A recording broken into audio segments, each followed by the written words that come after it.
আসসালামু আলাইকুম। ষষ্ঠ শ্রেণীর প্রিয় শিক্ষার্থীরা, আমরা এখন পড়ব তোমাদের বাংলা ব্যাকরণের তৃতীয় অধ্যায় রূপতত্ত্ব।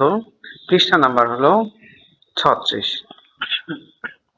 দেখো, রূপতত্ত্বের কি আলোচনা করা হয় সেটা দেখি। প্রথমে শব্দের গঠন এবং একটি শব্দের সঙ্গে অন্য শব্দের সম্পর্কের আলোচনা হলো রূপতত্ত্ব।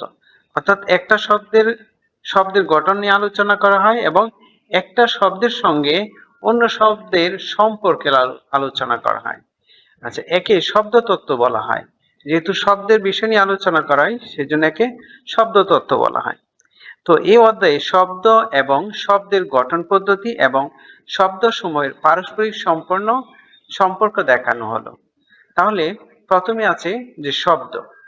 দেখো, দুই বা তার চেয়ে বেশি ধ্বনি মিলে শব্দ তৈরি হয়। যেমন ম এবং আ মিলে হয় কি মা, অর্থাৎ আ যোগ ম, আম, যোগ আ যোগ র, তাহলে কি হলো আ মা র, অর্থাৎ আমার। একটি ধ্বনি দিয়েও একটি শব্দ তৈরি হতে পারে। যেমন হ্রস্ব ই, হ্রস্ব উ, স্বর আ। বেদনা, ক্ষোভ, দুঃখ ইত্যাদি ভাব প্রকাশের জন্য আমরা এগুলো ব্যবহার করি। লক্ষ্য করলে বোঝা যায় যে এসবই হচ্ছে স্বরধ্বনি। এগুলো কি বলতো? এগুলো হচ্ছে কি স্বরধ্বনি। অর্থাৎ একটি স্বরধ্বনি দিয়ে একটি শব্দ গঠিত হয়, কিন্তু কোন একটি ব্যঞ্জন ধ্বনির সাহায্যে শব্দ তৈরি হয় না। কোন একটা ব্যঞ্জন ধ্বনির সাহায্যে কি হয় না? ব্যঞ্জন ধ্বনির সাহায্যে শব্দ তৈরি হয় না। আচ্ছা, তাহলে শব্দ গঠন নিয়ে দেখি। শব্দ গঠনের জন্য কতকগুলো ভাষিক উপাদান রয়েছে। এগুলোকে কি বলা হয়? প্রত্যয়, বিভক্তি, উপসর্গ ও সমাস। তো নিচে এগুলো নিয়ে আলোচনা করা হয়। দেখো, এই রূপতত্ত্বে প্রত্যয়, বিভক্তি, উপসর্গ এবং সমাস নিয়ে আলোচনা করা হয়। তো প্রত্যয় কি? প্রত্যয় বলতে সেই সব ভাষিক উপাদানকে বোঝায় যেগুলো স্বাধীনভাবে ব্যবহৃত হয় না। ওকে, এগুলো শব্দের পরে বসে। প্রত্যয় কোথায় বসে? শব্দের পরে বসে। একটু খেয়াল করে দেখো। প্রত্যয় দুই ধরনের, একটা হলো কৃৎ প্রত্যয় আর একটা হলো তদ্ধিত প্রত্যয়। আর কৃৎ প্রত্যয় বসে ক্রিয়ামূলের শেষে। যেমন খেল যোগ আ, খেলা, পর যোগ উয়া, পড়ুয়া। দেখো, এগুলো হচ্ছে ক্রিয়ামূল। ক্রিয়া মানে হচ্ছে কাজ। খেলা, এগুলো খেলো একটা কাজ, পড়া এগুলো একটা কাজ। অর্থাৎ ক্রিয়ামূলের শেষে ব্যবহৃত হয় কি কৃৎ প্রত্যয়। আর তদ্ধিত প্রত্যয় বসে শব্দের পরে। যেমন সমাজ যোগ ইক, এই হলো সামাজিক। বাঙাল যোগ ই, বাঙালি, এগুলো হচ্ছে কি তদ্ধিত প্রত্যয়। প্রত্যয়ের সাহায্যে গঠিত কিছু শব্দের নমুনা নিচে দেওয়া হলো। ঠিক আছে, এটা খুবই ইম্পর্টেন্ট, এটা তোমাদেরকে বুঝতে হবে এবং মনেও রাখতে হবে। ক্রিয়ামূল বা শব্দমূল যোগ প্রত্যয়। দেখো, ক্রিয়ামূলের আরেক নাম কি? শব্দমূল, মনে রেখো। ফল যোগ অন, ফলন। দুল যোগ অনা, দোলনা। কাঁদ যোগ অন, কাঁদন। খেল যোগ অনা, খেলনা। ফুট যোগ অন্ত, ফুটন্ত। বল যোগ আ, বলা। বাদ যোগ আয়, বাধাই। জান যোগ আন, জানান। মিশ যোগ ওক, মিশক। নাচ যোগ উনি, নাচুনি। আরো শব্দ আছে, দেখো। হাত যোগ আ, হাতা। ঢাক যোগ আই, ঢাকায়। পেঁচ যোগ আনো, পেঁচানো। পাগল যোগ আমি, পাগলামি। শাখা যোগ আরি, শাখারি। দাঁত যোগ আল, দাঁতাল। আকাশ যোগ ই, আকাশী। ইচ্ছা যোগ ওক, ইচ্ছুক। জমিদার, জমি যোগ দার, জমিদার। হাত যোগ করে, হাতুড়ি। ওকে, তো আমরা প্রত্যয় সম্পর্কে কি জানলাম। এখন আমরা শিখব বিভক্তি সম্পর্কে। দেখো, প্রত্যয়ের মতো বিভক্তিরও স্বাধীন ব্যবহার নেই। অর্থাৎ বিভক্তি যেরকম স্বাধীনভাবে ব্যবহৃত হতে পারে না, প্রত্যয় ঠিক একইভাবে স্বাধীনভাবে ব্যবহৃত হতে পারে না। এগুলো ক্রিয়ামূল বা শব্দমূলের পরে বসে। ওকে, ক্রিয়ামূলের পরে যে বিভক্তি বসে তাকে বলে ক্রিয়া বিভক্তি। যেমন খেল যোগ ই, খেলি। পর যোগ ইল, পড়িল বা পড়লো। দেখ যোগ ইব, দেখিব বা দেখব। শব্দমূলের পরে যে বিভক্তি বসে তাই শব্দ বিভক্তি। যেমন বাড়ি যুগ তে, বাড়িতে, মামা যুগ র, মামার, ছাত্র যুগ দের, ছাত্রদের। ওকে, তো বিভক্তি শিখলাম। এখন আমরা জানবো উপসর্গ সম্পর্কে। দেখো, প্রত্যয় বা বিভক্তির মতো উপসর্গ বলতেও কিছু ভাষিক উপাদানকে বোঝায়, কিন্তু প্রত্যয় ও বিভক্তি বসে শব্দের শেষে। এই লাইনটা মনে রেখো। আর উপসর্গ বসে শব্দের আগে। যেমন হার একটি শব্দ, এর পূর্বে প্র, বি উপসর্গ যোগ করলে হয়, প্রযোগ করলে কি হয় প্রহার, আর বিযোগ করলে হয় কি বিহার, উপযোগ করলে হয় উপহার। বোঝাই যাচ্ছে উপসর্গের সাহায্যে নতুন শব্দ বা ভিন্ন অর্থবহ শব্দ তৈরি হয়। উপসর্গের সাহায্যে নতুন শব্দ বা ভিন্ন অর্থবহ শব্দ তৈরি হয়, কিন্তু বিভক্তির সাহায্যে কখনো তা হয় না। মূল শব্দটি কেবল সম্প্রসারিত হয়। বিভক্তি যোগ করলে কি হয়, মূল শব্দটা কেবল সম্প্রসারিত হয়। এতে বিভক্তির ক্ষেত্রে কিন্তু নতুন শব্দ তৈরি হয় না, যেটা উপসর্গের ক্ষেত্রে হয়। প্রত্যয় যুগে নতুন শব্দ কখনো হয়, আবার কখনো হয় না। মনে রাখতে হবে, নতুন শব্দ তখনই তৈরি হয় যখন আগের শব্দটি থেকে গঠিত শব্দটির অর্থ, আকার, রূপ বা শ্রেণীর পরিবর্তন ঘটে। যেমন বাড়ি যুগ তে, বাড়িতে এই শব্দে আয়তন বাড়ি থেকে বেরিয়েছে, অর্থাৎ অর্থ কিন্তু বদলায়নি।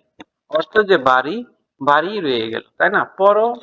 এরপর উহা প্রত্যয় যুগে পড়ুয়া গঠন করলে দেখা যাচ্ছে পর এর অর্থ যা, পড়ুয়া এর অর্থ তা থেকে ভিন্ন।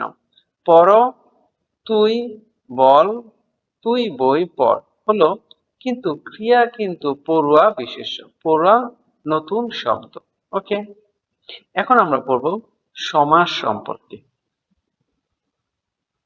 দুই বা তার চেয়ে বেশি পদ একসঙ্গে যুক্ত হয়ে একটি পদ তৈরি করার প্রক্রিয়াকে সমাস বলে। যেরকম কালের অভাব, আকাল, খিয়াপাড়ের ঘাট, খিয়াঘাট, নদী মাতাচার, নদীমাতৃক ইত্যাদি। ওকে, 3.3 আছে দেখো, শব্দের শ্রেণী বিভাগ বা সংবর্গ। শব্দ যখন বাক্যে ব্যবহৃত হয় তখন তার নাম হয় পদ। শব্দে বাক্যে চলে আসলে সেটার নাম হয়ে যায় কি পদ। দেখো, এখানে এই যে শব্দ যখন বাক্যে ব্যবহৃত, প্রত্যেকটা কি একটা শব্দ। এটা যখন এই যে এটা নিয়ে যখন একটা বাক্য হলো, তখন সেটার নাম হয়ে গেল কি শব্দ। এখন হচ্ছে পদ, যখন এখন কি একটা পদ। ওকে, বাক্যে ব্যবহৃত শব্দ বা পদকে সাধারণত 8টি শ্রেণীতে ভাগ করা যায়। অনেকগুলা শ্রেণী, তাই না? যেমন বিশেষ্য, সর্বনাম, ক্রিয়া বিশেষণ, অব্যয়, ক্রিয়া বিশেষণ, অনুসর্গ, যোজক ও আবেগ। নিচে এগুলো নিয়ে আলোচনা করা। এখন প্রথমে আমরা শিখব বিশেষ্য কি। যে শব্দের মাধ্যমে কোনো জাতি, ব্যক্তি, জাতি, সমষ্টি, বস্তু, স্থান, কাল, ভাব, কর্ম বা গুণের নামকে বোঝায়, তাই বিশেষ্য। যেমন মানুষ, বাঙালি, রাস্তা, উৎসব ইত্যাদি। অর্থাৎ বিশেষ্য মানে হচ্ছে কি নাম বোঝাবে, নাম হলেই কি বিশেষ্য। 2 নম্বরে আছে সর্বনাম। বিশেষের পরিবর্তে যা ব্যবহৃত হয় তাই সর্বনাম। অনন্যা ষষ্ঠ শ্রেণীতে পড়ে, সে 2 কিলোমিটার হেঁটে স্কুলে আসে। এই যে সে, এটা কার সে বলতে কাকে বোঝানো হয়েছে? অনন্যাকে। সেজন্য অনন্যা হলো বিশেষ্য। তার ঘনিষ্ঠ বন্ধু পান্না। এই যে তার, তার হচ্ছে কার? অনন্যার। এখানে তার হচ্ছে বিশেষ্য। তারা শিক্ষা সফরে গিয়েছিল। তারা বলতে কাকে বোঝাচ্ছে? অনন্যা এবং তার বন্ধুদেরকে। ওকে, এখানে উদাহরণে কিছু সর্বনাম দেওয়া আছে। দেখো, অনন্যার পরিবর্তে সে, তার, তারা ব্যবহার করা হয়েছে। বাংলা ভাষায় এ জাতীয় আরো সর্বনাম রয়েছে, যেমন আমি, আমরা, আমাদের, আমার, তুমি, তোমাদের, তোমার, তোমাকে, আপনি, আপনার, আপনাকে, তুই, তোর, তোকে, তার, তাকে, তিনি, তার, তাকে ইত্যাদি।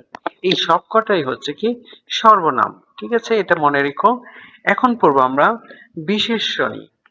বিশেষণ নিয়ে। যে শব্দের মাধ্যমে বিশেষ্য বা সর্বনামের গুণ, অবস্থা বা বৈশিষ্ট্য প্রকাশ পায় তাকে বিশেষণ বলে। যেমন বিশাল দিঘি, উঁচু বাঁধানো পুকুর, হরেক রকম গাছপালা, ঘন ঝোপ, জঙ্গলে আচ্ছন্ন, পাথর বাঁধানো ঘাট। এই যে বোল্ড করা যে অক্ষরগুলো, এই শব্দগুলো, সেগুলো হচ্ছে কি বিশেষণ। ওকে, ক্রিয়া। যে শব্দের দ্বারা কোনো কাজ করাকে বোঝায় তাকে ক্রিয়া বলে। যেমন লিটন বই পড়ে, এই যে পড়াটা হচ্ছে ক্রিয়া। সাকিব বল খেলছিল, খেলছিল ক্রিয়া। কণা রবীন্দ্রসঙ্গীত শোনাবে, শোনাবে হচ্ছে কি ক্রিয়া। উপরের তিনটিতে পড়ে, খেলেছিল, শোনাবে এই তিনটি শব্দ কোনো না কোনো কাজ করাকে বোঝায়। ক্রিয়া সাধারণত দুই প্রকার, একটা হচ্ছে সমাপিকা আর একটা হচ্ছে অসমাপিকা ক্রিয়া। তো সমাপিকা ক্রিয়া কি?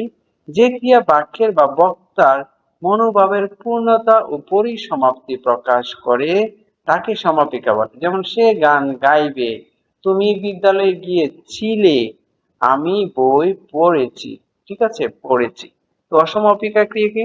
যে ক্রিয়া দ্বারা কাজের বা অর্থের পূর্ণতা অসমাপ্তি বোঝায় তাকে অসমাপিকা বলে। আমার যাওয়া হবে না, যাওয়া এটা কি একটা অসমাপ্ত রয়েছে। আমি ভাত খেয়ে, খেয়ে কি বাজারে যাব, এই যে খেয়ে। আবার আমার মতো, আমাকে আমার মতো চলতে, এটা কি চলতে দেওয়া, এটা হচ্ছে অসমাপিকা ক্রিয়া। 5 নম্বরে আছে যে ক্রিয়া বিশেষণ। যে শব্দ ক্রিয়াকে বিশেষিত করে তাকে ক্রিয়া বিশেষণ। যেমন ছেলেটি ভালো খেলে, মেয়েটি দ্রুত হাঁটে, লোকটি শান্তভাবে কাজ করে।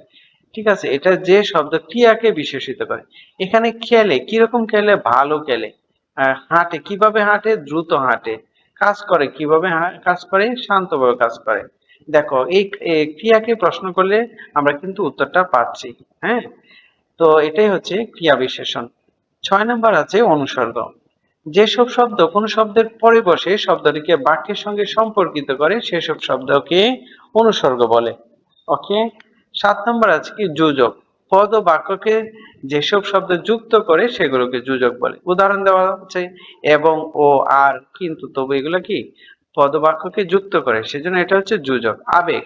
যে শব্দ দিয়ে মনের বিচিত্র আবেগ বা অনুভূতিকে প্রকাশ করা হয় সেগুলোকে আবেগ বলে। যেমন বাহ, বেশ, সাবাস, চিচি ইত্যাদি হচ্ছে আবেগ। ওকে, আমাদের 8 প্রকার শেষ হলো।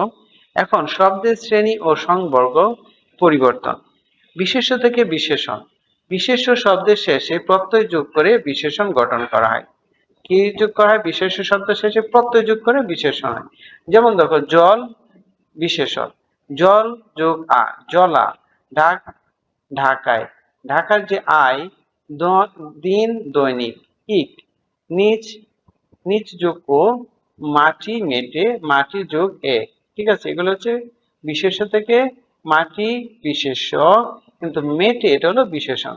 আবার বিশেষণ থেকে বিশেষ্য, যে বার্ষিক উপাদানের সাহায্যে বিশেষণ শব্দ তৈরি হয়েছে সেগুলোকে বার্ষিক উপাদানকে বিচ্ছিন্ন করলে বিশেষ্য পাওয়া যায়। যেমন মিঠা যোগ আয়। ঠিক আছে, এই যে মিঠা। ঠিক আছে, হচ্ছে চালাকি, চালাক, নীলিমা, নীল, লালিমা, লাল যোগ ইমা, লাল। ওকে, এগুলো হচ্ছে বিশেষণ থেকে বিশেষণ। দেখো, লালিমা হচ্ছে বিশেষণ আর লাল হচ্ছে কি বিশেষ্য। ঠিক আছে, যেমন চালাকি হচ্ছে বিশেষণ, চালাক হচ্ছে বিশেষ্য। ওকে, প্রিয় শিক্ষার্থীরা, আমরা পরবর্তী ক্লাসে পৃষ্ঠা নাম্বার 39 থেকে শুরু করব। তো আজকের মতো এই পর্যন্তই। আল্লাহ হাফেজ।